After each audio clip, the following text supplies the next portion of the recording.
Guys, good Monday afternoon. My name is Jerry Miller, and welcome to the I Love CVille Show. Thank you kindly for joining us on a beautiful and glorious day to be alive. We are, of course, live in Charlottesville, across Albemarle County, Central Virginia, the Commonwealth, and the world on the I Love CVille Network. We're presented by Dr. Scott Wagner of Scott Wagner Integrated Medicine. Dr. Wagner undoubtedly has your back, his staff, his team, changing people's lives at Scott Wagner Integrated Medicine. The fine folks at Ting power this network. Ting is crazy fast internet. We've experienced that crazy fast internet firsthand on the I Love CVille Network. A lot to cover on today's show, including an update on a downtown beer garden that we've been huge proponents of for nearly 2 years. I mean, frankly speaking, we'll give it about 18 months. No, I'd say 2 years. I've been pushing the downtown beer garden since January. Good Lord, it's been longer of 2 years. I've been pushing the downtown beer garden since January of 2019. It is now June 2021. So we're talking, almost 27, 28, 29 months of pushing the downtown beer garden. We've included revenue projections. This is going before City Council tonight. City Council tonight to hear a concept of a downtown beer garden. I also want to talk car lots, expanding to Pantops. Car lots is a consignment automobile trader. So a consignment to retail used vehicle marketplace. Car Lots has opened a new hub in Charlottesville on Pantops. The esteemed Ned Galloway of the Albemarle County Board of Supervisors, the manager of the consignment to retail used vehicle marketplace, Car Lots on Pantops. That story for you in a matter of moments. We will also talk Uber double downing on groceries. Uber, you may know them for getting in your car and having them taxiing and whisking you around places. Uber's future very well could be that and grocery delivery. And as Uber, a publicly traded company with buku resources and buku capital at its disposal, as it doubles down on grocery delivery, I'm going to ask you this question, Charlottesville, this question, Albemarle County, and this question, Central Virginia. What is the future of grocery stores, brick and mortar? I would say the future of a grocery store, brick and mortar in Central Virginia, heck, across the globe, is not great. We saw the value of Instacart and grocery delivering during COVID. 200,000, 300,000, 400,000 square foot grocery stores. They cost a hell of a lot of money to staff, maintain, cool, heat, keep the lights on. God only knows what the rents on Giant and Kroger and Harris Teeter and Wegmans are. So Uber, who's proven to be a disruptor type of business, is purchasing grocery delivery startups left and right and then weaving them into their business model. So I'm going to ask us locals, if the future of grocery stores is diminishing from a brick and mortar standpoint, what does that mean potentially for shopping centers like Fifth Street Station, Barracks Road, Albemarle Square, Seminole Square, shops at Stonefield? Furthermore, what does it mean for the tenants that rely on the foot traffic and the vehicle traffic of grocery stores to trickle over to their business models and storefronts? I'll take a deep dive on that today on the I Love CVille Show. I also want to spotlight a business that was recently listed. The owner of the business, their representation reached out to me to give a little plug and play. $799,000 asking price for a business in Nelliesford. I'll give you the details, but you got to stay tuned. We'll talk Chesterfield County purchasing the Southside Speedway and municipalities spending taxpayer dollars to revitalize, resuscitate, huff new life into businesses that have seen better days. We will reflect on this from a Charlottesville and Central Virginia standpoint. Brian O'Connor and the boys of summer, this UVA baseball team, are sizzling hot. And if you didn't watch the Virginia baseball game yesterday, you missed a Father's Day story that was a tearjerker. That story coming up. I will again make a very strong argument for Brian O'Connor as Coach of the Year across America. This team months ago was left for dead on the side of the road. Today, they're 1-0 in the College World Series, and they're hunting a national championship, hunting this championship as if they were a lion looking for an alpaca. Where do alpacas live, Judah? Do alpacas live in the Sahara? Do you have any idea? Yeah, I don't know. I have no. Is an alpaca something a lion hunts? Does a lion hunt an alpaca? Okay, what does a lion hunt? Kangaroo? All right, that's a good one. Like a lion hunting a gazelle. The boys of summer are hunting a national championship. Thank you to Judah Wickower right there. On Wednesday of this week, we're going to have a Badass Moms Roundtable. 3 mamas at this table talking about life raising their offspring, being business women, being the foundation of households. We will champion and celebrate Badass Mamas on Wednesday on the I Love CVille Network. A lot to cover. Before I get into the nitty-gritty, I want to take a moment, maybe 15, 20, 30 seconds, to reflect on Father's Day. Yesterday, my 3rd Father's Day, the best one yet. This little guy is getting older. He's talking more. He's curious. He's into things. He's turning into a little person. And as he's evolved and matured into this little guy, he's able to interact with me more. He's always had a special relationship. It's so hard for a son or daughter. A son or daughter is always going to have this special, indescribable relationship with mom. The kid comes out of mom. The kid latches onto mom for nursing and for food. Kid's sick. First thing kid's screaming for is mama. Hungry, early on in life, screaming for mama. So that special bond between moms and their children, you cannot duplicate that.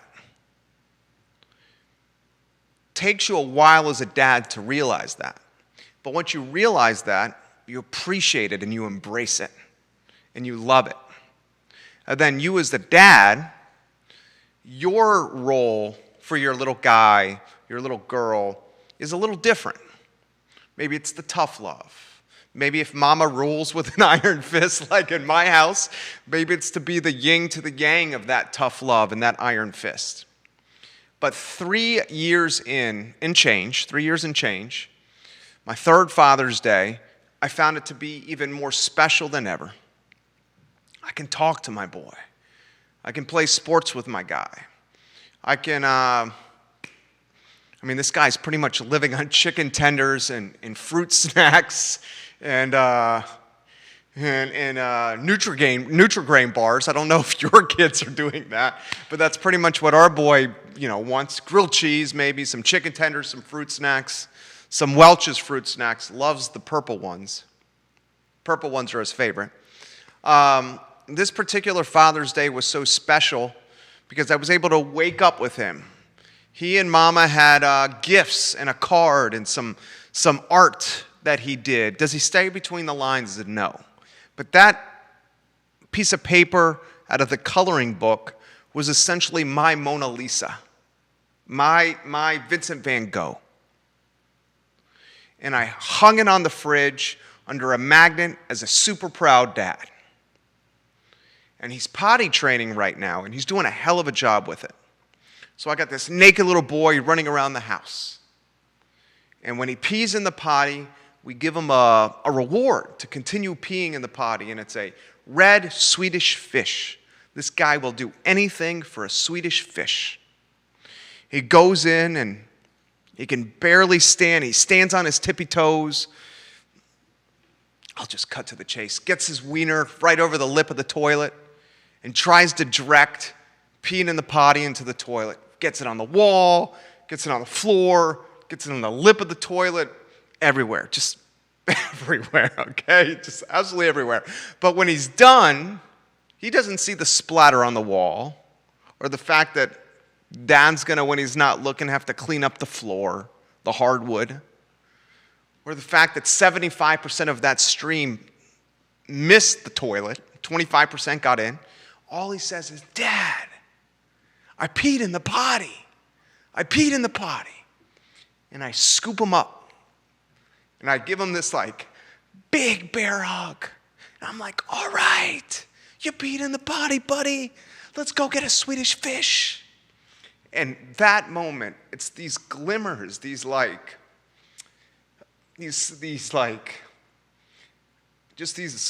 amazing little tidbits of experiences that you come to appreciate and love and cherish. And that is fatherhood, parenthood. That is, gosh, turn into such a softie now that I'm a dad. I can't believe this. Before my kid was born, I could watch a raccoon get bulldozed by a truck. I'd be like, damn, that raccoon just got killed. That raccoon ain't making it home. Now I watch Toy Story 2 and watch whatever that Toy Story was when the toys had to go to the child care facility because they were the afterthought of the little boy going to college. And I'm like, what the heck is going on? Tears coming down my face. Anywho, it's those little moments for dads and moms everywhere that you treasure. And the cliche is like, stop and smell the roses. And the older I've gotten, the more I stop and smell the roses and realize those moments are what make being a parent so amazing. So that was my reflection on the best Father's Day ever. And I'll tell you what else, and I'll get to this in a matter of moments. Later in the show, when UVA baseball and the catcher hit that home run, and his dad is in the stands, and his dad's overcoming pancreatic cancer, and some fan got the home run ball, and they got it back to that dad. And they captured that dad's emotion on screen. I knew exactly what he felt that day. Because you're so proud. You're so proud of your kid. And for him, the dad in the stands in Omaha, his son hit a home run in the College World Series on Father's Day. And for me, in Charlottesville, my son peed in the potty. 25% of it might have gotten in the toilet, maybe. But that was my home run. That was my home run, my Omaha, my College World Series. And I proudly gave him that Swedish fish. And I loved it. All right, so we move on. I'm going to grab some coffee here, some iced coffee. Today, City Council, beer garden concept, they're going to call it an open air container concept. Open air container, I guess that's much more manageable for the haters. You take the word beer out, open air container, maybe the PR, the stigma, or the brand is a little more socially accepted. When it's all said and done, it's a beer garden. I love this idea. I've been 2 years and change pushing and championing this idea. You got a vacancy rate of 20% on the mall. You got storefronts that are empty. Empty storefronts breed other empty storefronts. You got tourists The New York Times just called the city of Charlottesville one of the best places to vacation in America because Charlottesville and Albemarle County, our vaccine rates are through the roof. We're doing a hell of a job. Albemarle County's 1, city of Charlottesville's 3 in the Commonwealth. So the world's newspaper is saying, go to Charlottesville. Go to Charlottesville on vacation. Spend your money. It's safe. People are getting the shots in their arms. Go to CVille. When I have tourists come to Charlottesville, or when tourists come to Charlottesville for the first time, the last thing I want is for these tourists to see storefronts on the heartbeat of the town, the downtown mall, empty. That's not a good reflection of the Charlottesville brand. Yes, we've got the needle in our arms, and yes, we're vaccinating left and right and doing a hell of a job with that, but we want the town and the municipality and the region to reflect the dynamic vibrancy that we know it embodies any other time except for post-COVID. So we're coming up with these concepts, these creative ideas to get people back to the heartbeat of town. It's the downtown mall. Kevin Costner said it best, if you build it, they will come. Field of Dreams. If you build it, they will come. Field of Dreams. Now, if you do the beer garden and you sell a wristband for $5, you go to ilovecville.com. I got the revenue projections on there. I bet you sell 5,000 of those wristbands a week. 5,000 of those wristbands a week at $5 a pop. That's 25 G's. Let's say 47 weeks a year instead of 52. Let's do a conservative business model. Let's take 5 weeks, 10% of the year out of the equation. We'll chalk that up to inclement weather. We'll chalk that up to just building in a buffer in our business model. 47 times 25K, $1,175,000 of incremental revenue. That's the easy money. That's the pocket change. It's new money. It's great money, especially for a city that has a budget of just over $200 million. So you're talking half a percentage point of incremental revenue from your budget, a little over $200 million, $1 million and change. That's like half a point right there for your budget. And it's new money. It's incremental. Best kind of revenue is incremental. The real money is the back-end money tied to transient occupancy tax, lodging taxes, hotel taxes, meals tax, retail taxes. So many folks have said, Jerry, it's a great idea. It's a great idea. The haters say this. This is what the haters of this idea say. Oh, this is going to turn into a den of debauchery. A den of debauchery. You're gonna have people drinking and falling and slobbering all over each other, and it's just going to be a Bourbon Street in downtown Charlottesville. And I say, come on, guys. They said the same thing when they brick the downtown mall and turn it from a driving type of mall where you can put your vehicle and you can drive down the mall to a pedestrian mall and bricked it. Did you know when they made the downtown mall decades ago, the haters said this would crush downtown. If you can't drive your car through the mall, people will not come. Well, guess what? They were dead wrong. They were dead wrong. Change is a scary proposition because of the uncertainty, the vulnerability, and the unknown associated with said change. What I've found to realize, and perhaps I'm more accustomed to change being a small business owner and an entrepreneur, where constantly I have to change and think of new concepts. When I told my wife, when I mentioned to Judah that we were going to invest, can you go to the studio cam, my friend? For those that are watching, everything you see here, you're talking 6 figures of investment. Easily. The technology, and let's not forget the labor. Judah, wave your hand up there for everyone that's watching. There's our metronome of consistency, our North Star.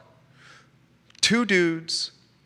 How much time do you think we put every day into this, J-Dubs? Hours, right? Hours a day times 2 people. You got 2 Macs. He's got the desktop Mac. I got the laptop Mac. You got how many cameras here? 1, 2, 3, 4, 6 cameras, 6 tripods, a board, some microphones, a desk, some mic arms, some cords, some components. You got 3 iPads. You got 6 big screen TVs. The labor to install the TVs this way. Go studio camera some more. These banners are $500 a pop. These lights, you're looking at 6 figures easily the investment. And I said to my wife, we're going to change this model 3 or 4 years ago, and we're going to build a studio, and we're going to leverage social media and digital to live stream. This is the future. She said, you're going to spend this much money? And Judah said, I'm going to spend this much time? And I said, yes. We're going to take the money and we're going to invest it into the business. We're going to take our most important resource, our time. Time is your most important and precious commodity. And we're going to invest it into this concept. And we're going to live stream 5 days a week. Because one of the things I do well in life is communicate and connect with people. My background was a broadcaster, was an editor, a writer, a television host, and producer. All the stuff I'd done before launching this business in 2008 was essentially this. And we're going to create infrastructure to showcase the experience that I've established by working with NBC 29, Fox Sports Radio, Monticello Media, ESPN Radio, and The Daily Progress. And you look at what's happened today, you got every media outlet in town, they source this show for news. Heck, did you see what NBC 29's doing now? Now they're doing their own live stream on Facebook. I knew 4 years ago, 3 years ago, that showcasing a community on these things, smartphones, in positive fashion was going to be incredibly impactful. And I embraced change. Prior to this, my first business, we have 3 of them now. My first business was a B2B business. We helped clients grow. The B2B business is an advertising agency, and this is what an advertising agency does in a nutshell. We enhance and improve brand awareness for our clients because we know if we enhance and improve brand awareness for our clients, they'll get more customers, and more customers will lead to more revenue. Well, up until that point, how you were doing this was through negotiating print, radio, television, direct mail deals. And I said, you know what? That's not the future. We're all addicted to these smartphones. Even my grandmother, who's close to 90 years old, is using her smartphone every single day. Every single day. So what happens if you put compelling and creative content that positively showcases a community on a screen this size? Well, it took off. So for the haters that are saying the downtown beer garden concept is going to be a den of debauchery, a den of drunkenness and debauchery and despair and disgusting, disturbing, depressing behavior. That's fantastic alliteration, is it not? It is. It's fantastic alliteration. I say, you know what? When they said decades ago that they were going to take the downtown mall and eradicate vehicle traffic from the mall and make it a pedestrian mall, they said the same thing. It's going to kill the mall. Embrace change and consider the possibilities, the positivity, the potential, as opposed to the negativity, the naysayers, and the doubt. I think if you have an opportunity to generate $1.2 million conservatively of upfront revenue and even more on the back end through the meals, retail, and transit occupancy tax, you have to consider the potential. and Mr. Chip Boyles, the city manager, who I have tremendous respect for, and Mayor Nakia Walker and Councilors Lloyd Snook and Sina McGill and Heather Hill and Michael Payne, it's now up to you to embrace change for the betterment of the community. Please. And frankly speaking, Albemarle County Board of Supervisors, Ned Galloway, Ann Malik, B. Lapisto Kirtley, Diantha McKeel, Donna Price, it's up to you guys, Liz Palmer, to consider this as well. Matt Lawless, the town manager at Scottsville, is thinking about it right now. This is going to be an arms race. The first municipality to do this will be first to market, will gain market share, and the incremental revenue and low-hanging fruit that comes with being first to market. When I'm running for Board of Supervisors, and if I'm fortunate enough to get elected, if you guys elect me into office, I can assure you that I will embrace change for the betterment of Albemarle County, for the betterment of my little guy who's getting 25% of his pee into the potty and 75% of it on the wall or on the floor or on the toilet paper roll. We embrace change, just like we took our kid out of Pampers and diapers and we said, you're not going to wear them now, even if you're not potentially ready, but we're going to embrace the change because we know potty training is the next step in your maturation leveling up. Next topic, my friends, and thank you kindly for joining us today. We love connecting with you on this platform, Judah and I.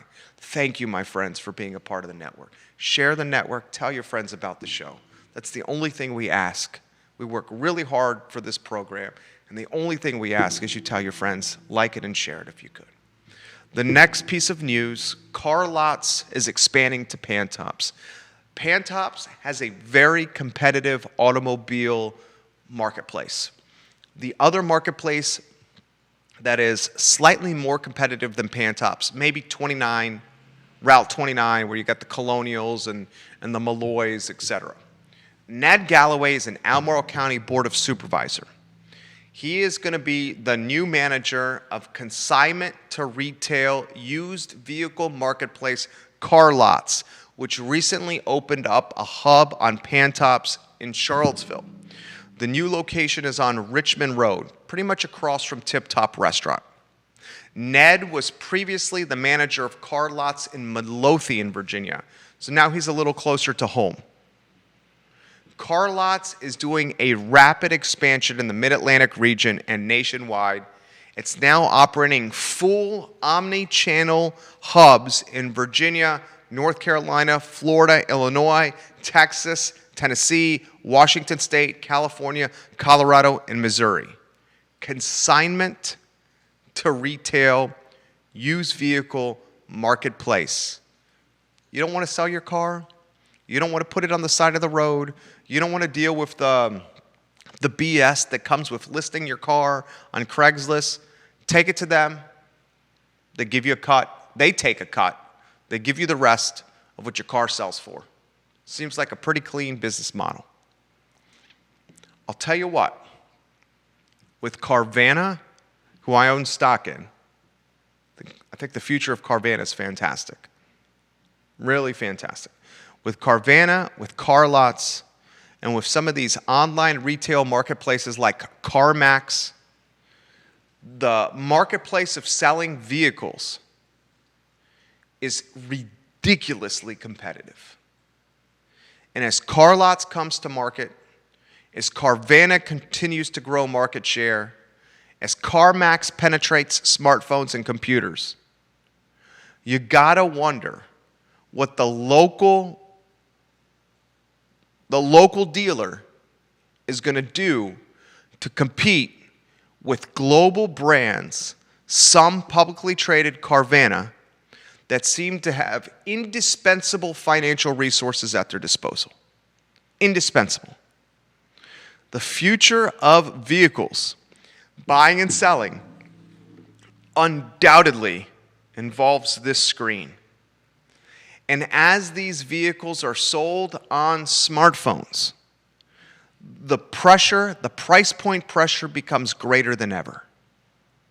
There will be little negotiation room because they're going to have to list vehicle prices on these phones at damn near their rock bottom to compete with their other competitors. That's the beautiful thing of the internet. The internet creates accountability, competitiveness, and transparency. When you can research the price of a car and you see it's listed in Charlottesville for $30,000, but in Asheville, North Carolina, it's listed for $27,500, $2,500 less. You put the kids in the family minivan. You say, sweetheart, we're going to take a long weekend trip to Asheville. You spend $1,000 on this long weekend and you live like kings. You pick up the new car and you still come up $1,500 ahead and you have the experience of a weekend with your family. The internet creates competitive price points, price point pressure, accountability, and transparency. And we're seeing the automobile business revolutionize and evolving to a point we will never see. We will never see get in your car, go to a dealership, and haggle with the sales clerk to get $5,000 or $7,000 off a price tag. That's going away. This, the phone, like so many other industries, is the future, my friends. Now let's talk even more futuristic commentary. Uber, yes, Uber. If I had told you, I'm going to digress for a second. If I had told you 15 years ago, we were going to get in a car with a stranger, and this stranger was going to be driving his own vehicle, and this stranger was going to pick up a female after she closed the bars down, was a little tipsy. Heck, let's take it a step further. If I had told you 15 years ago that we were going to tell our 15-year-old daughter, after she went out to a concert with her friends and mom and dad knew she was probably going to have something to drink, and our 15-year-old daughter was going to use her phone, tap a couple buttons on her screen, and our 15-year-old daughter, who we know is mom and dad's, probably had something to drink at this concert, was going to get in a stranger's car that was only marked with a business card sticker on the front window. And this stranger was going to drive our 15-year-old daughter with a few drinks at a concert to our house instead of risking her getting in a car with her friends and a DUI or something worse happening. If I had told you strangers would be driving our sons and daughters home after concerts or Friday night out with their friends, because that's way safer than DUI driving and the collateral damage that came with it, 15 years ago you would have said, I was freaking crazy. I was crazy. Now parents can track how their kid gets in a car, what the brand, the make, and model of the car is, the name of the driver, and can see on their phone the route the car is taking as it's heading home to mom and dad for greener and safer pastures after a Friday or Saturday night of our teenagers being out and about on the town. It's crazy. That is called technology and the internet being disruptive for the better. Now Uber is buying grocery delivery startups left and right. It just acquired this delivery startup, Corner Shop. The deal comes nearly 2 years after the rideshare giant took a majority stake in the Corner Shop business for an undisclosed sum. Uber has been pushing itself beyond ride-hailing and has seen strength in its Uber Eats business due to the COVID-19 pandemic. I'm going to relate this to Charlottesville now. Here we go. Clearly, we all see how the internet and technology can disrupt business models that have otherwise withstood the test of time. The grocery business is centuries old. Centuries old. You walk in a door, you buy some eggs, some milk, some bread, some bacon, some cold cuts, some tomatoes, some lettuce, and some mayo, maybe spicy mayo, and some French's mustard, and you go home and you make a great heady sandwich. Love a heady sandwich. Love, love, love a heady sandwich. The bread is the key to the heady sandwich, in my opinion. Charlottesville, I'm going to relate it to you. For those of us that are associating our business models with Cornerstone or Flagship or Keystone or marquee tenants like Wegmans and Kroger and Giant and Food Lion, Harris Teeter, Whole Foods, you name it. The future of riding the coattails of a major grocery brand and getting the trickle-over business of said grocery brand is diminishing every single day. The future of the grocery business is not 400,000 and 500,000 square foot brick and mortars that need thousands of employees to staff and maintain, six-figure rents, five-figure electric bills. I mean, can you imagine the electric bill on a Wegmans every month with all their coolers and lights and freezers? Can you imagine the electric bill? I can assure you it's a five-figure bill. The future of the grocery business is not that. Just like the future of education is not antiquated school buildings that are not cleaned appropriately, that are dark and dingy and grimy, and the infrastructure is crumbling and falling apart and cost taxpayers tens of millions of dollars to maintain. Heck, the city of Charlottesville is talking about a school reconfiguration project that's going to check in at $100 million. $100 million of taxpayer dollars. Remember Helen Dragas, UVA Board of Visitors? She got jettisoned off the UVA Board of Visitors because Helen Dragas was a huge proponent of Coursera and digital learning.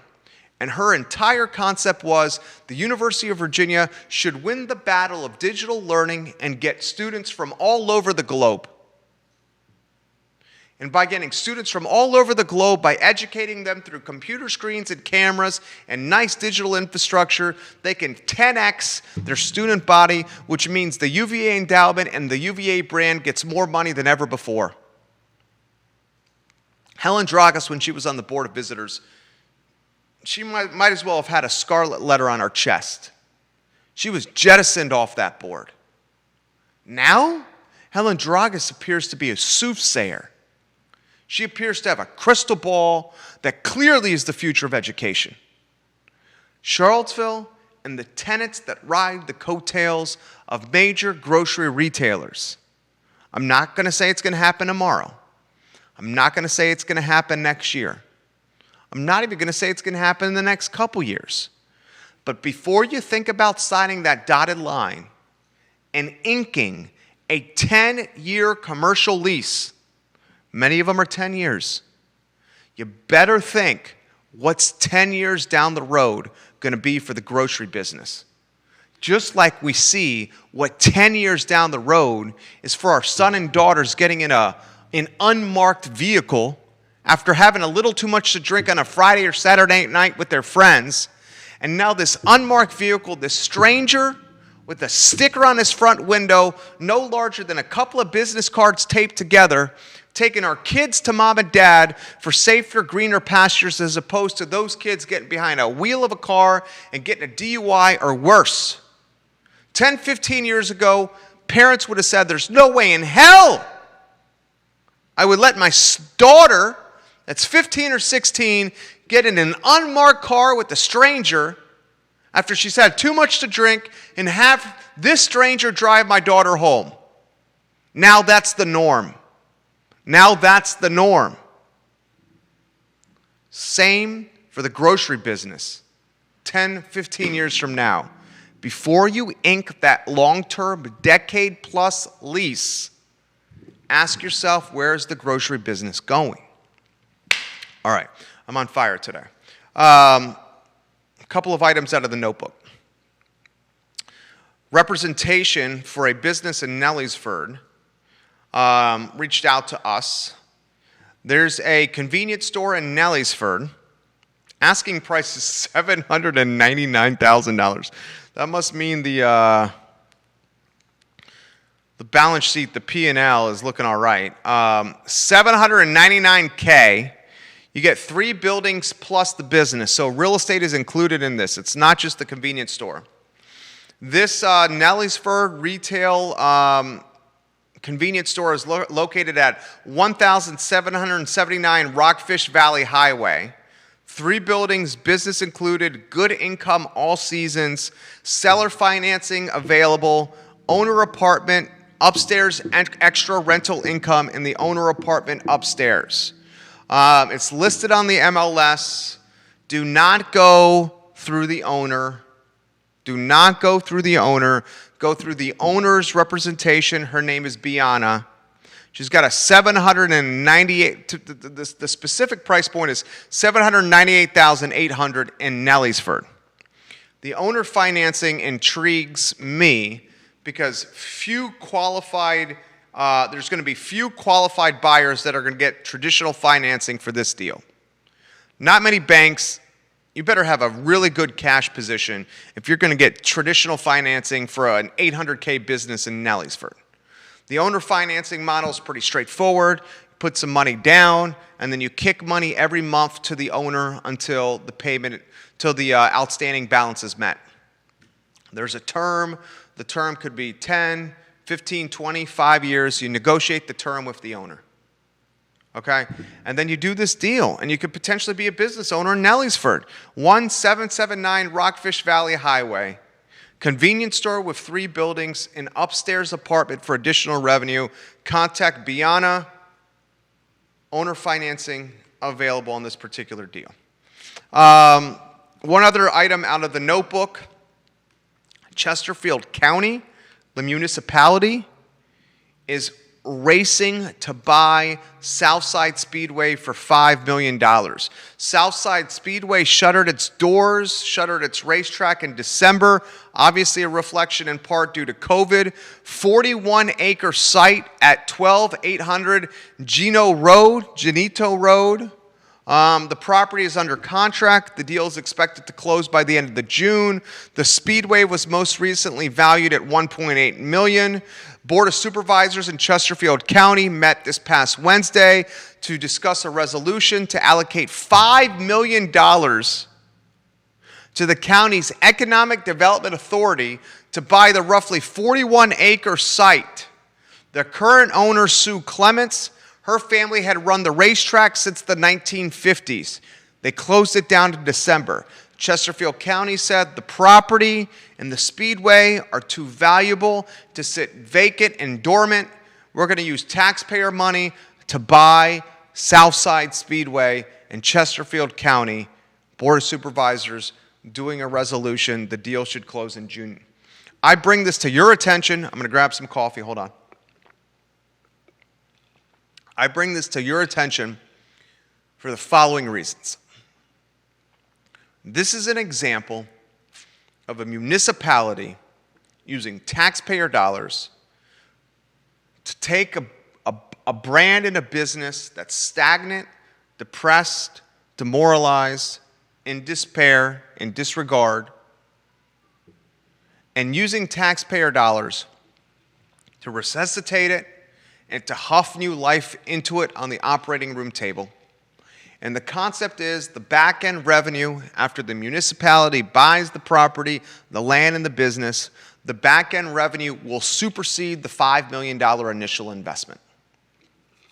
I would love to see more of this thinking by local leadership in Central Virginia. This is the type of thinking I would utilize, embody, embrace if I was fortunate enough to get elected on the Board of Supervisors in Albemarle County.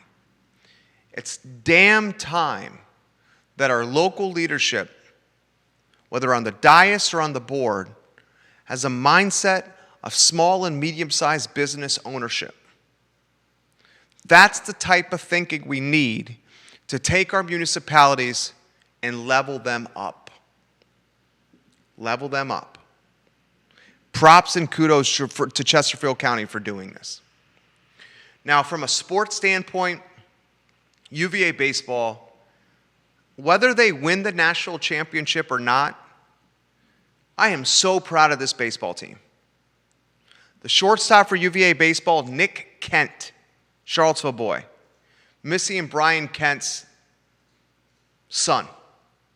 I played pickleball with Brian Kent. Brian Kent is A+++ people. I love Brian Kent. Someone tell Brian Kent I'm singing his praises on the show. I love Brian Kent. He is a good man. Nick plays shortstop for this baseball team. St. Anne's Belfield product. This UVA baseball team got a nice little victory yesterday on Father's Day against Tennessee. I will say that Brian O'Connor, the coach of Virginia baseball, and when I was working for the Daily Progress, I was in the press box when Brian O'Connor took the head coaching job. Jerry Ratcliffe, then the fantastic editor of the Daily Progress, one of the best bosses I have ever had. Maybe the best boss I've ever had. And I've had some really good bosses, man. Joe Thomas, Monticello Media, he was a boss of mine. Marty Hutloff, NBC 29. Marty Hutloff, he was a boss of mine. Jerry Ratcliffe, Daily Progress, he was a boss of mine. Had some great bosses, great mentors. Jerry Ratcliffe says, you know what, Jer? I want you to go to the press box, Virginia baseball, and I want you to represent the Daily Progress. Dude, I must have been like mid-20s, like eager beaver green. And I want you to represent the Daily Progress, and I want you to meet the new coach of Virginia, the Virginia baseball team. And at the time, Brian O'Connor was taking over for Coach Womack. And Coach Womack had done a decent job with Virginia baseball, but Virginia baseball was kind of spinning its wheels. Never did much from a postseason standpoint, certainly was not a regional or national power. So Craig Littlepage, former athletic director at the University of Virginia, he taps Brian O'Connor. Brian O'Connor, I believe, was the pitching coach at Notre Dame when he got picked by Craig Littlepage to lead the Orange and Blue. And he said, you know what, Brian O'Connor, you're going to be the next baseball coach at UVA. And I'm in the press box at Virginia's baseball field. It wasn't, I don't even think it was Davenport Field then. I don't think it was Davenport Field then. I'm pretty sure it was unnamed. And this press box is a shadow of what it is today. And the Virginia baseball team had such little notoriety and traction. The only other reporter in the press box covering the story was Jeff White of the Richmond Times-Dispatch. Today, Jeff White is the sports writer for Virginia Sports Properties, for Virginia Sports. He does like the press releases and tells the profiles of the athletes and recaps the games for UVA. He works for UVA. At the time, he was the UVA beat writer for the Richmond Times-Dispatch. Jerry Ratcliffe sends someone who's barely old enough to drink, and me, and I'm sitting next to Jeff White, who I looked up to. Jeff White is an award-winning writer. And Jeff and I are talking to Coach Brian O'Connor about being the new baseball coach at UVA. And at the time, Coach O'Connor did not know that our biggest rival was Virginia Tech. I remember asking him a question. How do you think you're going to do in the ACC? How do you think you're going to match up with our nemesis? And he said, he kind of put his hand over the microphone and said, remind me who our biggest rival is? Coach, UVA and Virginia Tech. I was okay. And he gave me an answer, and I'm paraphrasing here. He goes, we're going to work harder than anybody else. We're going to have high-character guys who understand the concept of student-athlete, not just athlete, but student-athlete. We're going to hit the recruiting trail harder than anybody else. At the time, he had Carl Kuhn on the roster. Coach Mack on the roster. And we're going to try to turn this into a dynasty. We're going to try to turn this into a brand. That was me paraphrasing, but that's pretty much what he said. Now you look at Virginia baseball, and it is one of the hottest tickets out there. Davenport is filled. They expand the stands, add more seating. The press box is 6, 7, 8x bigger than what it was when I covered Brian O'Connor on his first day of the job. One of the hottest tickets. And this Virginia baseball team was left out to die. Was left on the side of the road like that raccoon in the beginning of the show that got bulldozed by the Mack truck. I think they were 4-11 or 4-12 in ACC play. They beat Tennessee yesterday. They're in the College World Series, and what are they playing Tuesday evening on national television? Well, a few steps away from a national championship. I know Brian O'Connor has a national championship on his resume. And a national championship, that's hard to beat. But I stand by this statement. This is Coach Brian O'Connor's best coaching year in the orange and blue. And he should be voted the National Coach of the Year for this turnaround story. And the Father's Day moment that I saw yesterday with a catcher that was little used going yard in Game 1 of the College World Series, and a fan taking that baseball to the catcher's father who's overcoming pancreatic cancer. I mean, come on. What better Father's Day gift is there than that? You watch your son play baseball his whole life. He gets to a really high level in the ACC. He gets very little playing time. He goes yard in Game 1 of the College World Series. The dad's a couple years removed from struggling through pancreatic cancer, and someone gives the home run ball to the dad. Unbelievable. Unbelievable. Unbelievable story. All right, we're an hour into this story, so I'm going to do an executive decision here. I'm going to preview what we're going to do with Keith Smith tomorrow. He's given me the green light to do this on some interviews to bypass the interview. Tomorrow on Real Talk at 10:15 a.m., we will talk about the good, the bad, and the ugly of HOAs on Real Talk, 10:15 a.m. tomorrow. I'm going to give you a little teaser, which we've covered real well in the I Love CVille Show. The city of Charlottesville is very much considering upzoning the 10.2 square miles that is Charlottesville.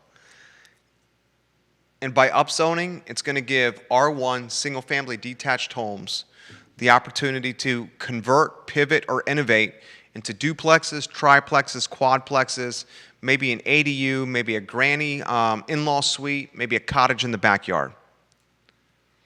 The thinking is if you increase supply, more supply could create price point pressure, which would mean more affordability. And clearly we have an affordability problem in Charlottesville. If you increase supply, you allow duplexes, triplexes, quadplexes, cottages, in-law suites on R1 single-family detached housing, then you have more housing stock. More housing stock means price points potentially should stabilize. That very well could become a reality.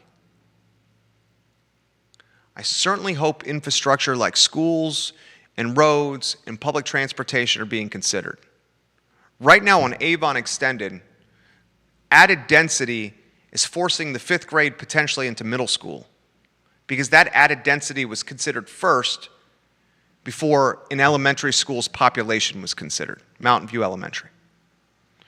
My prediction is if this upzoning happens in the city of Charlottesville, it's going to make the single-family detached R1 housing in Albemarle County even more valuable. My prediction, some of the homeowners in some of these wealthy neighborhoods, Johnson Village, Greenbrier, Lewis Mountain, Belmont, North Downtown, they're going to sell their homes for top dollar because their homes are going to have more options from a duplex, triplex, quadplex standpoint They're going to get top dollar, and they're going to sprint to the county of Albemarle, still very close to the epicenter of employment, the city. And then they're going to target HOA'd neighborhoods, Redfields, Mountain Valley Farm, Mosby Mountain, Lake Renovia, Mill Creek, Foxcroft, Keswick, Farmington, Glenmore, just to name a few. And they're going to cherry pick HOA neighborhoods because they know HOA law supersedes municipalities' zoning changes. HOA neighborhoods maintain single-family detached character and integrity. And if you're of the mindset that you want a little breathing room, if you want a little space between you and your neighbors for the Holy Spirit, or for your backyard cookout, or for your son or daughter to play in the backyard, or you don't want some traffic or some density and you just want some peace and quiet, those HOA neighborhoods, my prediction, will uptick in value even more than they already have during COVID and post-COVID. Time will tell. Time will tell. But I've proven on this show, on the record, into this microphone, living on the internet in perpetuity, that the vision and forward thinking is often very, very accurate. Often very, very, very, very, very, very, very accurate. I would encourage anyone that's watching this program to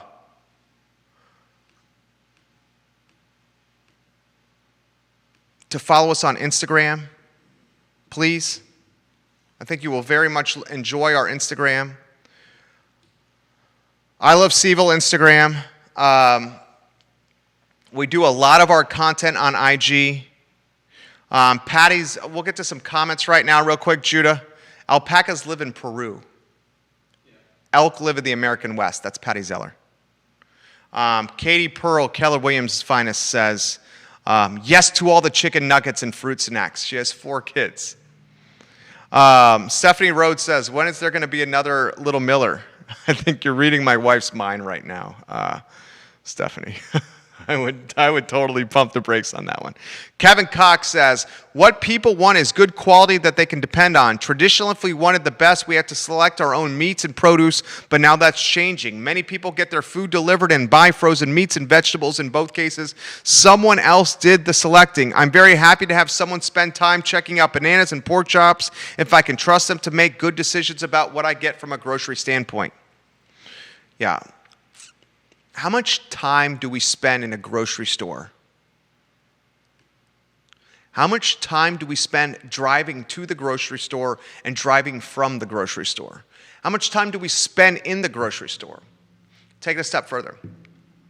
How much health risk do we have being in a grocery store with hundreds of people around us coughing and sneezing?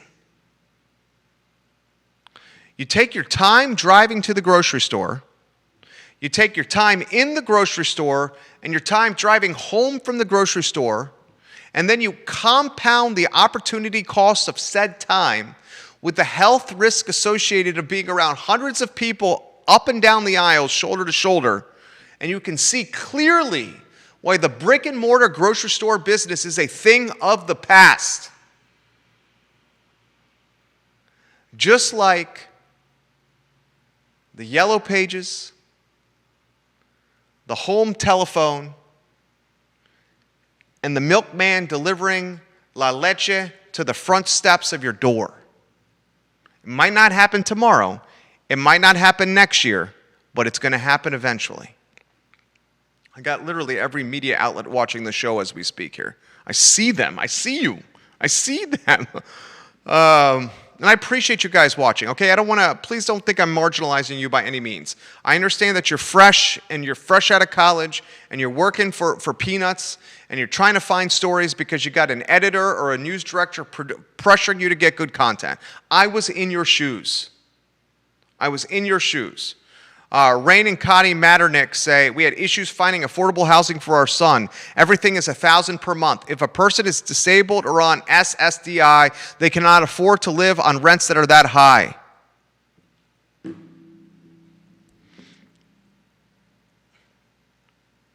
I have a residential rental in the villas at Southern Ridge. It's the first condo, the first property I ever owned. I bought this just out of college. This condo, 3-bedroom, 2-bath, and a den, is commanding $1,550 a month in rent. $1,550. I've owned this condo for 7, 6, 13, 14 years. 14 years. 14 years ago, this condo was $800 a month in rent. $800 a month. Today, it's $1,550 a month in rent. It is the lowest price point in the Mountain View School District. I easily could get $100 to $150 more, $1,700 a month rent, easily. In fact, the comps justify it. They're condos of lesser quality in the same complex, getting $1,650 to $1,700 a month. I choose instead to under-rent the condo to maintain occupancy. My rents increase 5% every year. If a tenant leaves, I get it closer to market rent as opposed to just budging it up 5%. If someone, and this family that's paying me $1,550 a month rent, was gracious and thankful and said, thank you so much for this price point. Thank you so much. Everything else we found was $150 or $200. They thanked me for this price point. The affordability is not just home ownership, it's monthly rents as well.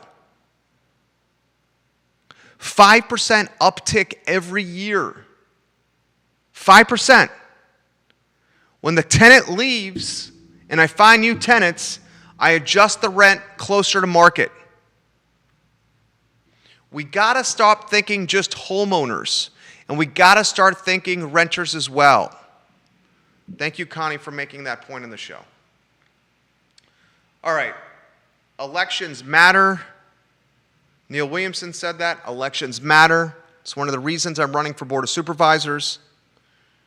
The election in November for the City of Council, Charlottesville, the 2 people that are elected in November, along with the 3 incumbents, Snook, McGill, and Payne, those 5 will determine density in Charlottesville and upzoning moving forward. That's the show. Thank you for joining us on a Monday, on a glorious day to be above the mud. My name is Jerry Miller. Hasta luego, amigos.